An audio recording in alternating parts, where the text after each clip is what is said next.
சாபத்தை விரும்பினால் அது அவனுக்கு வரும்.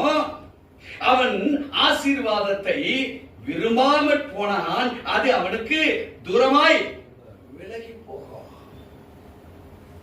சோ நம்ம தேவனை குற்றப்படுத்துவதற்கோ, பக்கத்து வீட்டுக்காரனை குற்றப்படுத்துவதற்கோ, ஒரு ஊழியக்காரனை குற்றப்படுத்துவதற்கோ இல்ல, நான் ஜெபித்து பார்த்தேன், முழங்காலிட்டு பார்த்து ஜெபித்து பார்த்தேன், உபவாசம் இருந்து ஜெபித்து பார்த்தேன், என் தேவன் எனக்கு தூரமா இருக்கிறார் என்று நீ சொல்லுவாயானால் தேவன் தூரமா இல்ல, உன் செயல்பாடு ஒண்ணு தேவனுக்கு பின்பாக எங்க உன்ன தூரமா கொண்டு போச்சு.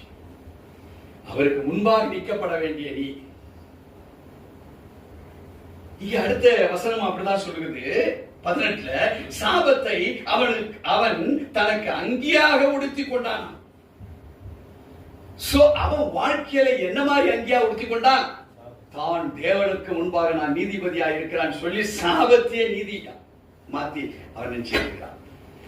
ஆனா சபிக்கப்பட்ட ஒரு வாழ்க்கை, வேதாகமத்தை கையில வைத்திருக்கிற ஒரு வாழ்க்கை, வீட்டுல வசனங்கள் மாற்றி வைத்திருக்கிற ஒரு வாழ்க்கை, எங்க பேசணும் கர்த்தர் என்னை நடத்துகிறார் என்று சொல்லுகிற பொய்யான சாபத்தின் வாழ்க்கையை அவன் சொல்லிக் கொண்டிருப்பான். ஆனால் அவன் சொல்றது வார்த்தை மாத்திரமல்ல, அவன் மேல் இருக்கிற அங்கியும் என்னவா இருக்குது? பொய் உரைக்கிற வார்த்தைகளினால் அந்த அங்கி எப்படி அவன் சரீரத்தை மறைத்து வைத்திருக்கிறதோ, அவன் பொய்யை மறைத்து அவனை ஒரு ஊழியக்காரர் போலவோ, ஒரு விசுவாசியை போலவோ, தேவனுக்கு உகந்த காணிக்கையாய் செலுத்துகிற ஒரு மனுஷனை போலவோ அவனை பாவ வஸ்திரங்களால் தன்னை மூடி வைத்திருக்கிறான் தேவஜனமே. அது மாத்திர 18 சொல்லுகிறது, அது அவன் உள்ளத்தில் தண்ணீரை போலவும் அவன் எலும்புகளில் எண்ணெயை போலவும் அது பாய்கிறது. அப்ப இதுல இருந்து என்ன தெரியுது? அவன் டோட்டலா the spirit of evil நாள் நடத்தப்படுகிறான். ஆனா டோட்டலா அவன் சொல்றான், என்ன ஆண்டவர் நடத்துறாரு,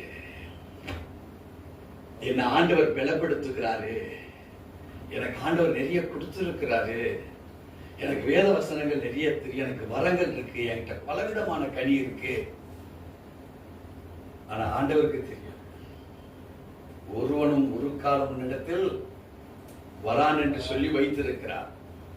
தேவஜனமே, அப்ப உங்ககிட்ட வர்றவங்க எல்லாம் இப்ப யாரு? உன்னை போலவே சபிக்கப்பட்டவன் தான். இனத்தோட சேரும்.